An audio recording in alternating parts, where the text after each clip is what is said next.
wabarakatuh. Innal hamdalillah nahmaduhu wa nasta'inuhu wa nastaghfiruh wa na'udzu billahi min shururi anfusina may yahdihillahu fala mudilla lahu wa man yudlilhu fala hadiya lahu. Asyhadu an la ilaha illallah wahdahu la syarika lah wa asyhadu anna Muhammadan abduhu wa rasuluh la nabiyya wa la rasula ba'dah. Faqad qala Allahu azza wa jalla fi kitabihil karim, ya ayyuhalladzina amanu taqullaha haqqa tuqatihi wa la tamutunna illa wa antum muslimun. Wa qala aidan, ya ayyuhan nasu taqu rabbakum alladhi khalaqakum min nafsin wahidah wa khalaqa minha zawjaha wa batha minhuma rijalan katsiran wa nisaa wattaqullaha alladhi tasaaluna bihi wal arham innallaha kana 'alaykum raqiba. Wa qala aidan, ya ayyuhalladzina amanu taqullaha wa qulu qawlan sadida yuslih lakum a'malakum wa yaghfir lakum dhunubakum wa man yuti'illaha wa rasulahu faqad faza fawzan 'azima. Wa ba'd.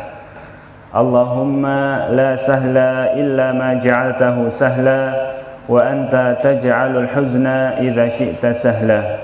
Allahumma la 'ilma lana illa ma 'allamtana wa'allimna ma yanfa'una wanfa'na bima 'allamtana wa zidna 'ilman wa 'amala ya rabbal alamin. Bapak Ibu rahimani wa rahimakumullah, marilah kita bersyukur kepada Allah Subhanahu wa taala atas banyaknya rahmat dan nikmat yang Allah Subhanahu wa taala berikan kepada kita.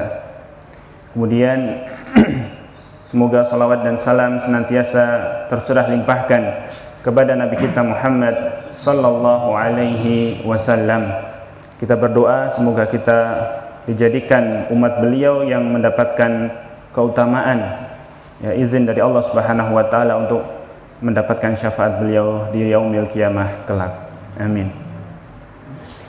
Bapak Ibu, Al-Imam Al-Bukhari rahimahullahu ta'ala di dalam kitab sahihnya meriwayatkan hadis dari sahabat Abdullah bin Mas'ud. Beliau berkata, qala Rasulullah sallallahu alaihi wasallam, suatu hari Rasulullah sallallahu alaihi wasallam mendatangi para sahabatnya. Kurang lebih para sahabatnya sedang duduk-duduk, sedang ngobrol kurang lebih. Kemudian Rasulullah sallallahu alaihi wasallam datang dan bertanya kepada para sahabat tadi. Apa yang beliau tanyakan? Ayyukum malu warithihi ahabbu ilaihi min malihi.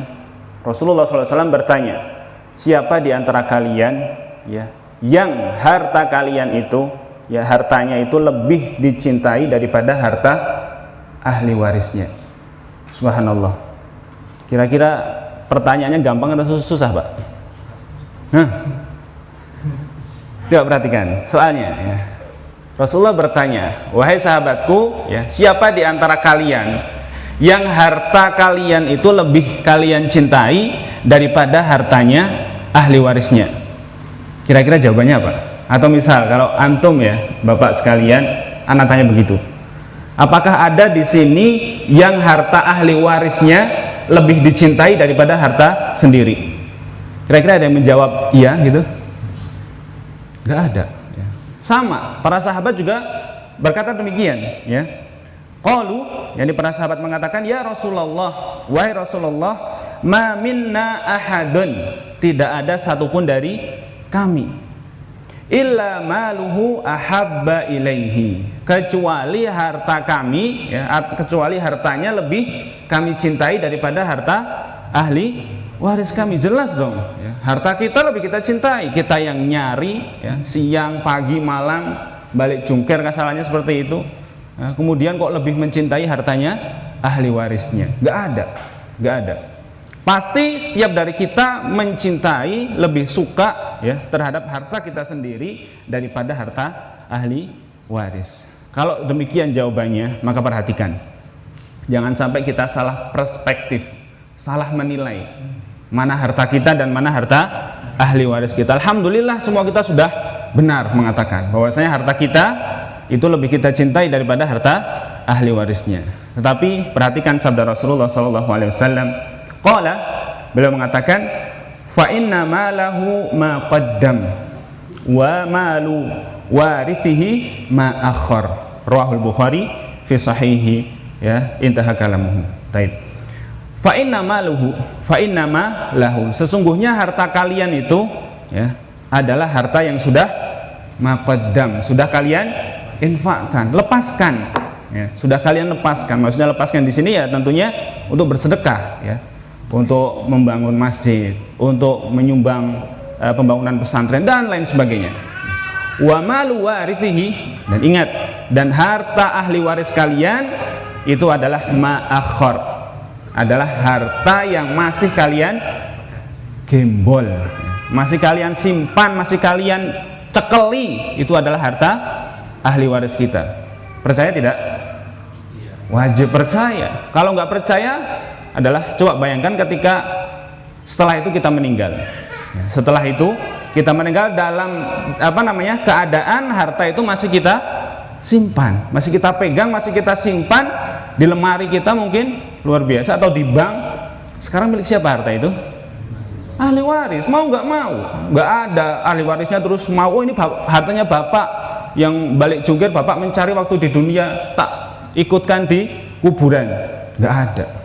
Nggak ada, ya, harta kami sekarang itu adalah harta ahli waris kami, ya. Maka demikian, ya, maka sebelum waktu itu berakhir, ya, sebelum waktu untuk menambah harta kita yang sebenarnya berakhir, segeralah, ya, segeralah maksimalkan, ya, maksimalkan. Karena kalau sudah selesai, luar biasa, sudah selesai harta itu, kita yang nyari, kita yang nyimpan, ya. Mungkin kita yang dikatakan orang pelit dan lain sebagainya, ternyata kita menyimpankan untuk ahli waris kita. Saya pernah diceritai oleh bapak saya, ya, ketika pulang ke rumah, saya diceritai bahwasanya kiri kanan saya itu kurang lebih, ya, itu adalah harta waris dari salah seorang loh. Kita katakan Bapak Fulan katanya, nggak usah kita sebutkan namanya. Luar biasa. Dulu ketika waktu masih hidup, beliau ini adalah tuan tanah kurang lebih, ya. Harta baturani nang dindi, ya, baturani ada yang di sana, ada yang di sana, luar biasa. Setelah meninggal, ya, ternyata yang sana di bagiannya si sulung, yang di sana bagiannya si nomor 2 dan lain sebagainya. Luar biasa, nggak tersisa, nggak ada yang ikut ke kuburan. Coba seandainya, ya, qadarullah, ya, tapi itu semuanya sudah berakhir. Saya berandai-andai, ya, coba dahulu, ya, itu bapak si Fulan ini yang mencari uang mati-matian sampai dia beli tanah di sini sampai di sini. Pernah aja satu kali, oh yang ini buat pesantren, oh yang ini buat tempat ngaji misalnya, oh yang ini buat masjid, gitu. Luar biasa, ya. Maka itu akan terus mengalir, ya, pahalanya itu ke kuburnya. Tapi ternyata qadarullah, ya, bapak tersebut menahan ketika masih hidup, ya, dikira itu adalah hartanya dia yang paling berhak, dia tahan. Ya, ternyata dia salah persepsi, ya, bahwasanya dia hanya sekedar menyimpankan untuk ahli warisnya. Maka demikian, ya, harta kita yang nyari, kita yang capek, kita yang paling berhak untuk memaksimalkan harta itu. Harta itu kita yang paling berhak, ya. Tentunya juga tidak menelantarkan anak istri, tapi hukum asalnya itu adalah harta kita yang nyari, ya. Maka kita harus paling banyak mendapatkan manfaat dari harta tersebut. Jangan salah perspektif, jangan salah menilai, ya, jangan salah menilai. Rasulullah SAW bersabda yang diriwayatkan oleh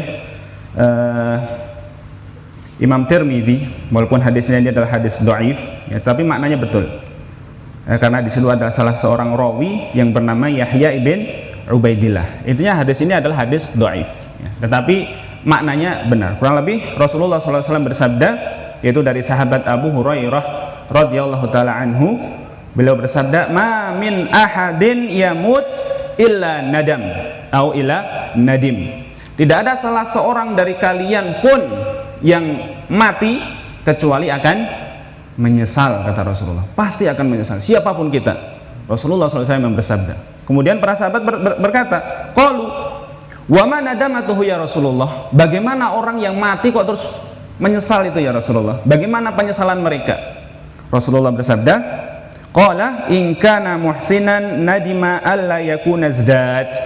Jika seorang mayit ini adalah seorang yang baik, ketika di dunia memaksimalkan waktunya untuk beribadah, maka dia menyesal kenapa dulu waktu itu tidak ditambah ketika di dunia tersebut. Kenapa saya tidak menambah amalan saya? Wa in kana musian, dan apabila mayit itu sebaliknya, yaitu apa?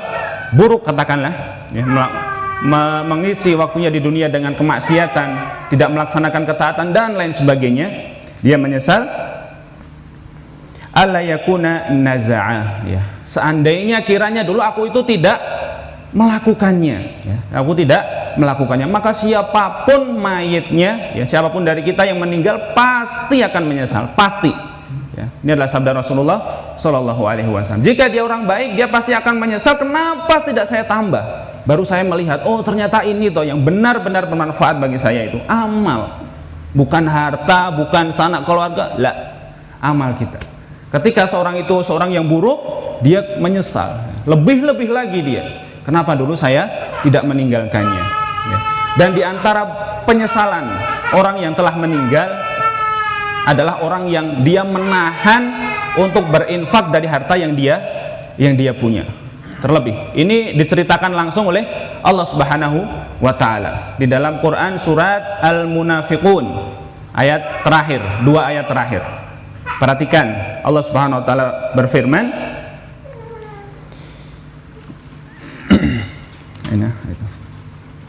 wa anfiqu mimma razaqnakum min qabli ay ya'tiya ahadakumul maut.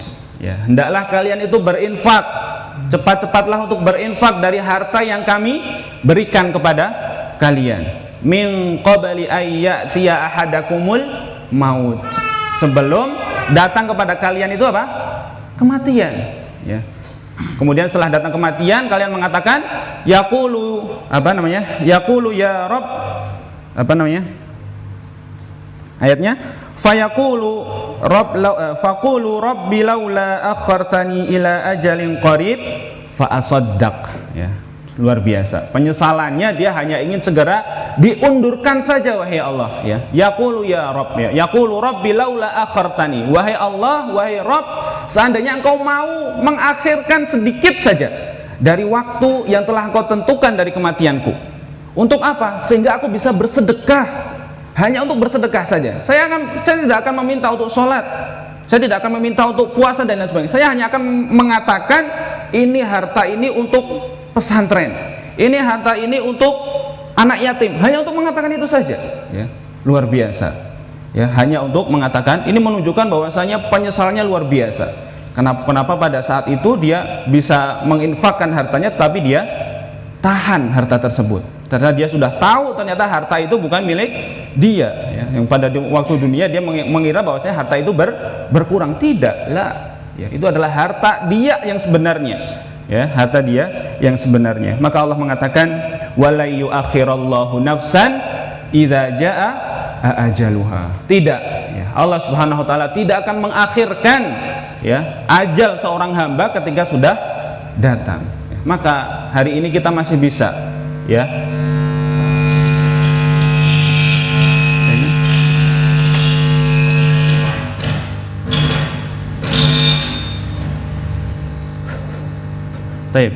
hari ini kita masih bisa, ya, mengatakan dari harta 100.000 misalnya yang ada di uang kita, ini 30.000 saya akan infakkan. Kita masih bisa sekarang, ya, sekarang masih bisa untuk menyisihkan uang itu benar-benar untuk kita, ya, benar-benar untuk karena harta kita yang nyari, sekali lagi kita yang paling berhak untuk mendapatkan manfaat dari harta tersebut. Jangan sampai kita salah persepsi, ya, mengira bahwa saya itu harta sendiri, yalah ternyata cuman nyimpankan saja buat orang lain. Iya kalau anaknya tahu ya, diinfakkan dan sebagainya. Apa kita menjamin? Tidak ya, tidak menjamin. Maka untuk suatu yang seperti ini harusnya kita lebih memperhatikan kembali. Taib, mungkin ini saja mukadimah sebagai pengingat ya bagi saya pribadi tentunya. Kemudian buat para jamaah sekalian ya, semoga Allah Subhanahu wa taala memberikan taufik kepada kita untuk bisa memaksimalkan ya umur kita ketika masih di dunia sebelum datang suatu perkara yang tidak mungkin kita bisa lari daripadanya, yaitu kematian. Taib. Bapak Ibu kaum muslimin rahimani wa rahimakumullah, mari kita lanjutkan kembali pembacaan risalah Ashru Qawaid fi Tazkiyatin Nafas ya, karya Fadilatul Syekh Abdul Razak ibn Abdul Muhsin Al-Badr hafizahullahu ta'ala. Kemarin kita sudah sampai kepada perkataan mu'alif ketika beliau mengatakan ya bahwasanya jiwa manusia ya, yang berada di antara dua tulang rusuk manusia itu perkaranya sangat besar, perkaranya sangat penting untuk diperhatikan setiap manusia. Kemarin kita sudah sebutkan beberapa sebabnya ya, ada 3 kurang lebih ya, diantaranya adalah karena dengan kondisi jiwa manusia di dunia sekarang ini ya, nasib dia di akhirat ditentukan. Kemudian diantaranya adalah jiwa atau hati manusia ya, itu adalah objek di mana Allah Subhanahu wa taala melihat para hambanya. Maka ketika itu adalah objek Allah Subhanahu wa taala melihat kondisi hambanya, maka disitulah letak barometer kecintaan dan kebencian Allah Subhanahu wa taala kepada hambanya ya. Maka hendaklah ya kita kondisikan hati kita ini ya, di mana hati ini adalah Allah Subhanahu wa taala melihat pada diri kita, maka hendaklah kita menginginkan ya kondisi hati itu dalam keadaan Allah Subhanahu wa taala mencintai hati kita tersebut.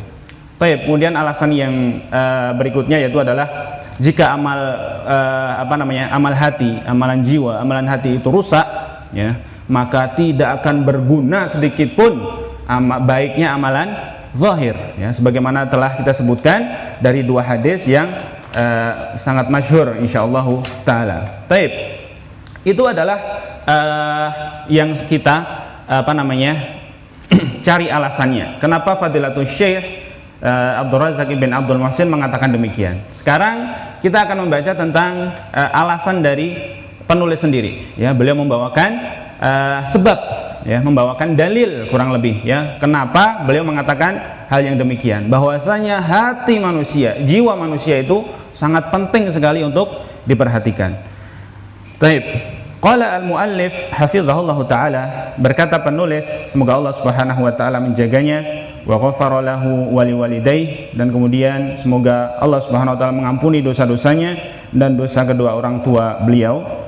Beliau mengatakan, faqad aqsamallahu azza wa jalla bi'adadin min makhluqatihi al-kibar ad-dalah ala 'azamatihi subhanahu wa ta'ala fi surati syamsi ala nafsil muflihati wa ghairil muflihati ya.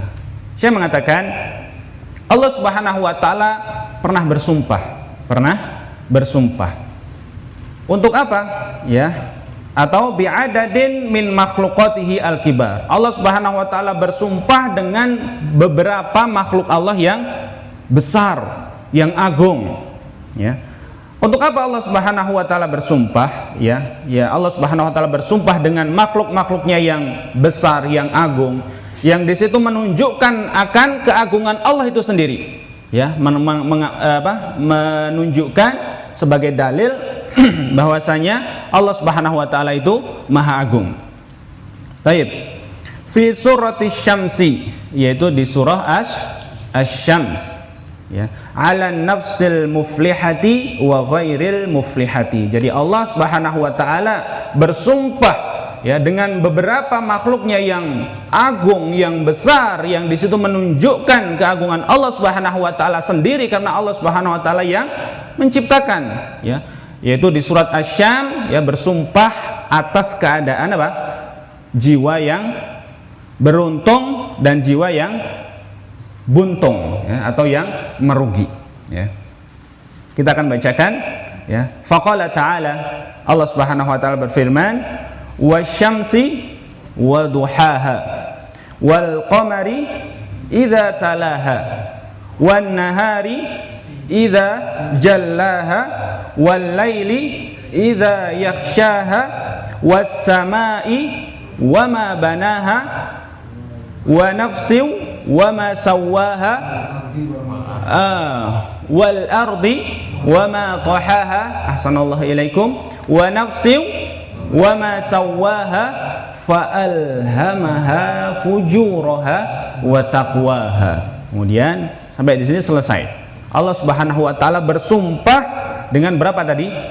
7 ya, dengan langit, bumi dan lain sebagainya.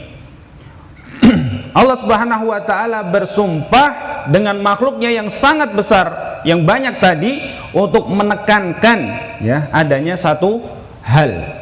Ya, adanya satu hal. Maksudnya di sini adalah ya, al-muqsam alaih. Ya, menekankan yaitu adalah hal yang Allah Subhanahu wa taala tekankan dengan sumpah. Itu namanya adalah al-muqsam alaih. Apa al-muqsam alaihnya? Qad aflaha man zakkaha wa qad khaba man dassaha. Baik, kita terangkan sehingga kita benar-benar mengiyakan ya apa yang dikatakan Fadilatul Syekh itu memang betul. Baik. Allah Subhanahu wa taala berfirman, wasyamsi wa duhaha, demi matahari dan sinarnya di pagi hari atau di waktu duha ya. Wal qamari idza talaha, dan Allah Subhanahu wa taala bersumpah dengan bulan ya ketika mengiringi matahari ya. Wan nahari idza jallaha. Kemudian yang ketiga, Allah Subhanahu wa taala bersumpah dengan siang ketika menampakkan cahayanya atau terangnya ya, terangnya. Wal laili idza yaghshaha. Yang keempat, bersumpah dengan malam ketika menutupi terangnya siang ya. 4 tadi. Kemudian was-samai wa ma banaha, dan Allah Subhanahu wa taala bersumpah demi langit dan penciptaannya ya atau pembinaannya, pengaturannya yang menakjubkan ya. Wal ardi wa ma tahaha, dan demi bumi ya dengan penghamparannya. Wa nafsi wa ma sawwaha, kemudian Allah Subhanahu wa taala bersumpah dengan jiwa, dengan keajaiban atau kesempurnaan ciptaannya. Perhatikan, kemudian di sini Allah Subhanahu wa taala berfirman menerangkan tentang kondisi hati manusia. Fa'alhamaha fujuraha wa taqwaha. Kemudian Allah Subhanahu wa taala mengilhamkan ya kepada jiwa tadi 2 jalan, 2 keadaan atau 2 jalan. Yang pertama jalan apa? Fujur. Apa fujur? Dosa ya, dosa dan maksiat dan pelanggaran. Jalan yang pertama bagi jiwa. Jalan yang kedua adalah wa taqwaha, yaitu jalan ketaatan ya, ketaatan kepada Allah Subhanahu wa taala. Kemudian setelah Allah Subhanahu wa taala menjelaskan bagi jiwa manusia itu ya 2 jalan, bahwa jiwa itu diilhamkan oleh Allah Subhanahu wa taala 2 jalan saja. Kemudian Allah Subhanahu wa taala mengatakan qad aflaha man zakkaha, sungguh telah beruntung orang-orang yang mensucikan jiwa. Dan kebalikannya wa qad khaba man dassaha, dan sungguh telah merugi orang-orang yang mengotori jiwa tersebut. Maka dari ayat ini kita jelaslah ya bahwasanya dengan apa kita mensucikan jiwa? Dengan ketakwaan. Karena tadi jalan jiwa hanya 2 macam saja, dan keadaan orang yang tentang sikap orang terhadap jiwanya hanya 2 tadi ya, beruntung dan merugi. Yang beruntung dengan mensucikan, dan yang rugi dengan mengotorinya. Maka jelas di sini ya bahwasanya hakikat pensucian jiwa ya yang diinginkan oleh Allah Subhanahu wa taala adalah mensucikan jiwa dengan apa? Amal ketaatan kepada Allah Subhanahu wa taala. Karena tidak ada jalan lain bagi jiwa ya kecuali jalan dosa dan ketaatan. Wa qad khaba man dassaha, dan sungguh telah rugi orang-orang yang mengotori jiwa tersebut. Ya dengan apa? Ya sebaliknya, dengan amal-amal fujur, ya, amal-amalan dosa dan maksiat kepada Allah Subhanahu wa taala. Maka itulah hakikat dari pensucian jiwa dan pengkotoran jiwa yang Allah Subhanahu wa taala janjikan apa? Kesuksesan, ya, kesuksesan, dan Allah Subhanahu wa taala ancam dengan kerugian bagi orang-orang yang mengotori jiwa. Taib, ya, sebelumnya, ya, agar jangan sampai kita berpikir halah ora patean, ora iso mensucikan jiwa, ya. Nyatanya kalau seperti itu, nyatanya saya ya tiap hari mengotori jiwa dengan kemaksiatan misalnya, nyatanya iso mangan katakanlah, ya. Jangan sampai seperti itu, ya. Maksud di sini, ya, ancaman dan janji Allah Subhanahu wa taala bagi orang yang mensucikan jiwanya dan ancaman bagi orang yang mengotori jiwanya itu di mana?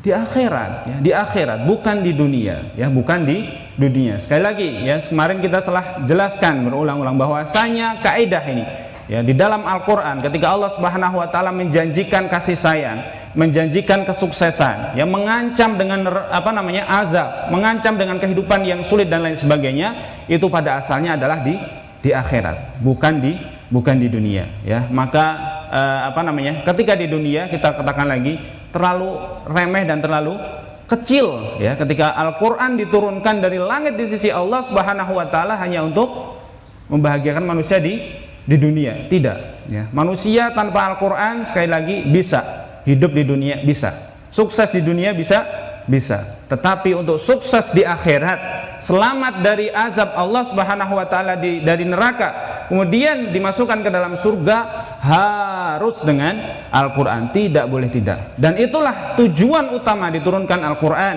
diutusnya para rasul untuk menjelaskan kepada manusia jalan-jalan yang dapat memasukkan mereka ke dalam surga dan jalan-jalan yang dapat menyelamatkan mereka dari neraka. Di antaranya ini jalan yang menunjukkan manusia ke jalan keselamatan di akhirat, yaitu dengan apa? Mensucikan jiwa. Dan dari ayat ini, ya, kita juga mengetahui bahwasanya jalan keselamatan dari azab Allah Subhanahu wa taala di akhirat yaitu adalah apa? Dengan tidak mengotori jiwa, ya, dengan tidak mengotori jiwa. Taib. Maka jelaslah, ya, Allah Subhanahu wa taala sendiri mengagungkan perkara jiwa manusia itu. Maka pantas kita juga mengagungkan perkara atau menjadikan penting, ya, urusan hati kita atau jiwa kita ini, ya. Allah Subhanahu wa taala yang menciptakan kita, yang nanti akan mematikan kita dan menghidupkan kita kembali, ya, mengabarkan kepada kita bahwasanya perkara jiwa kita ini adalah agung dan besar, dan seharusnya, ya, perhatian kita terhadap perkara jiwa itu lebih besar daripada perhatian kita terhadap zahir kita saja, ya, karena zahir kita yang menilai siapa? Manusia, ya, yang menilai manusia, ya. Adapun batin kita atau jiwa kita yang menilai adalah Allah Subhanahu wa taala, yang akan kita mintai pada saat itu manfaatnya, yang pada saat itu kita hanya butuh kepada Allah Subhanahu wa taala, tidak kepada manusia siapapun itu. Ketika nanti sudah tegak hari kiamat, ya, tidak ada orang satupun yang bisa aman dari orang yang lain, tidak. Semuanya pada saat itu berharap ampunan Allah Subhanahu wa taala, berharap rahmat Allah Subhanahu wa taala, tidak ada yang lain. Bahkan kepada nabi, bahkan kepada malaikat tidak ada. Semua pada saat itu hanya Allah Subhanahu wa taala yang menghakimi, ya, yang memberi pahala dan yang akan mengazab, tidak ada yang lain. Maka saat ini, ya, marilah saat ini masih berguna, ya, permintaan kita kepada Allah Subhanahu wa taala, ketaatan kita kepada Allah Subhanahu wa taala masih berguna ketika masih di dunia. Adapun nanti ketika sudah tegak hari kiamat, ya, ketika tegak hari kiamat salah seorang dengan matinya seseorang, walaupun kita meminta kepada Allah Subhanahu wa taala, walaupun kita nangis darah pada saat itu, la yanfa, tidak akan bermanfaat, ya. Maka pas, ya, ketika kita memperhatikan kondisi hati kita, kondisi jiwa ini, karena zat yang akan kita nantikan pertolongannya satu-satunya itu melihat kepada jiwa kita. Maka kita berusaha bagaimana hati kita itu ketika dilihat oleh Allah Subhanahu wa taala dalam keadaan Allah itu ridho kepada jiwa kita tersebut. Taib. Yaitu adalah dalil ya yang dibawakan oleh penulis kenapa beliau mengatakan fan nafsul lati baina jambail insan amruha azim. Jiwa manusia ini perkaranya sangat besar ya kalau kita mau mengetahui. Taib. Dan kita lanjutkan ya, beliau akan di sini menuliskan tafsir dari firman Allah Subhanahu wa taala, qad aflaha man zakkaha. Qala al-muallif rahimahullahu taala wa hafizahu, qauluhu taala, firman Allah Subhanahu wa taala di dalam surat Asy-Syams yang berbunyi qad aflaha man zakkaha, yang berbunyi sungguh telah sukses, benar-benar telah sukses orang-orang yang mensucikan jiwanya ya. Asluz zakati ya, bahwasanya asal makna dari kata az-zakah ya, asal makna dari kata az-zakah dalam bahasa Arab tentunya hiya ziyadah fil khairi ya, hiya ziyadah fil khairi, artinya apa? Tambahan kebaikan. Asal makna dari kata az-ziyadah itu adalah apa? Tambahan kebaikan. Wal muradu bil ayati huna, adapun maksud dari ayat yang kita bacakan tadi ya, qad aflaha man zakkaha, anna man sa'a fi tazkiyati nafsihi, artinya adalah barang siapa yang berusaha untuk mensucikan jiwanya, wa islahiha ya, dan juga memperbaiki keadaan jiwanya, wa sumuwiha bil istikthari minat ta'ati wal khairat ya, dan menumbuhkan jiwa tersebut sama ya, tazkiyatu nafas, islahiha wa sumuwiha, dengan cara apa? Bil istikthari minat ta'at, dengan memperbanyak amal ketaatan ya, wal khairat, dan amal-amal kebaikan, wal ibti'adi anisyururi wassayyi'at, dan juga dengan menjauhi lawannya. Apa lawannya? Menjauhi apa? Keburukan, kemaksiatan, dosa dan lain sebagainya. Tahaqqaqa falahuhu, maka dengan cara itulah dia akan merealisasikan ya, atau akan terrealisasikan kesuksesannya di akhirat kelak ya. Maka arti dari ayat tadi, Fadilah Syekh mengatakan barang siapa yang berusaha untuk mensucikan jiwa, memperbaiki keadaan jiwa dengan dua cara, yaitu melakukan ketaatan, memperbanyak amal ketaatan, dan juga menjauhi amalan dosa dan maksiat ya, tahaqqaqa falahuhu, maka dengan demikian ya akan terrealisasi kesuksesan dia di akhirat ya, mensukseskan dia di akhirat. Baik, terakhir ya. Kemudian firman Allah Subhanahu wa taala, wa qad khaba man dassaha, dan sungguh telah rugi ya, atau akan rugi orang-orang yang mengotori jiwanya. Saya mengatakan aslut tadsiyati huwal ikhfa, asal kata dari kata at-tadsiyah ya, itu adalah apa? Al-ikhfa. Apa al-ikhfa? Menutupi ya, menutupi atau menyembunyikan ya, menutupi atau menyembunyikan. Fal'asi, maka orang ya, orang yang bermaksiat, qad akhfa nafsahu al-karimah bi fi'lil asam, maka seorang yang bermaksiat kepada Allah Subhanahu wa taala pada hakikatnya dia tengah menutupi kemurnian jiwanya atau kesucian jiwanya tersebut dengan apa? Dengan perbuatan dosa ya, dengan perbuatan dosa. Maka sungguhnya perbuatan dosa-dosa itu adalah menutupi kesucian jiwa ya, yang fitrahnya adalah suci ya, sebagaimana kita melihat ya hadis dari Rasulullah SAW, sesungguhnya Bani Adam itu ketika melakukan melakukan dosa, maka akan dituliskan ya satu titik noda di hatinya ya. Ketika terus bertambah, maka setiap kali dia melakukan dosa ya, dikasih titik hitam atau noda hitam di hatinya ya, sehingga ketika dia terus melakukan keburukan, maka hatinya akan berubah menjadi hati yang kelam, yang legam, yang hitam ya, tidak bisa melihat cahaya keimanan, cahaya diperingatkan tentang akhirat, ya, dia nggak takut, diperingatkan tentang ini nggak takut, karena hatinya memang sudah hitam legam dengan perbuatan dosa yang dia lakukan. Maka ini adalah namanya apa?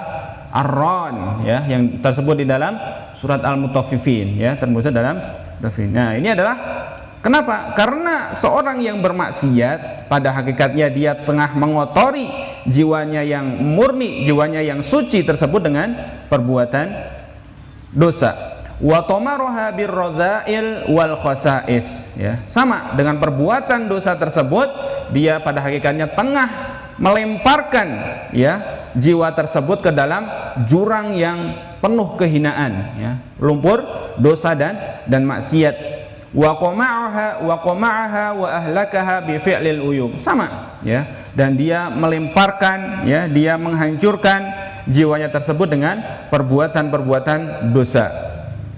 Hatta sarat nafsan dani'atan wadi'atan munhattatan, ya. Kemudian, ya, karena banyaknya perbuatan dosa yang dia lakukan, ya, maka hatinya tersebut menjadi hati yang hitam legam, yang hina dan rendah, ya. Wastahaqqat bidzalikal khaybah wal khusran wal iyadu billah. Maka ketika demikian keadaannya, maka pantas, ya, dia mendapatkan apa? Khaybah, kerugian, wal khusran, ya, kebuntungan, ya, wal iyadu billah, ya, kita berlindung kepada Allah Subhanahu wa taala dari perbuatan yang demikian, ya. Ya, ini adalah alasan, ya, kenapa beliau mengatakan hal demikian. Jadi kita ulangi lagi bahwasanya kita masih di muqaddimah, ya. Di sini Fadilatul Syekh benar-benar berusaha terlebih dahulu agar setiap dari kita itu mengetahui terlebih dahulu betapa pentingnya jiwa ini untuk diperhatikan, ya, untuk diperhatikan, sehingga harapannya nanti ketika mulai masuk kepada pembahasan, ya, kaidah yang pertama ini, kaidah yang kedua ini, ya, benar-benar kita memperhatikan, karena memang pantas, ya, kita ini untuk berusaha mensucikan jiwa kita. Hadza wa sallallahu ala nabiyyina Muhammadin wa ala alihi wa sahbihi ajma'in. Tsumma assalamu alaikum warahmatullahi wabarakatuh.